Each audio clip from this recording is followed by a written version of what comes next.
ನನ್ನವಳು ಚಂದನ ಹೆಂಗರುಳ ಹೂಮನ ಋತುವೆ ಸುರಿಸು ಇವಳಿಗೆ ಹೂಮಳೆ ಎದೆಯಲಿ ಆದರ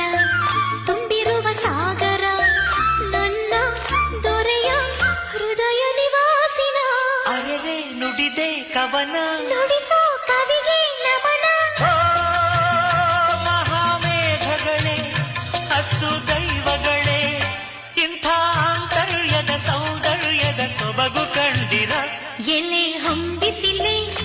ಎಲೆ ತಂಬೆಲರೆ ಇಂಥ ಜೋಡಿ ನಾ ಎಲ್ಲಾರ ಕಂದಿರ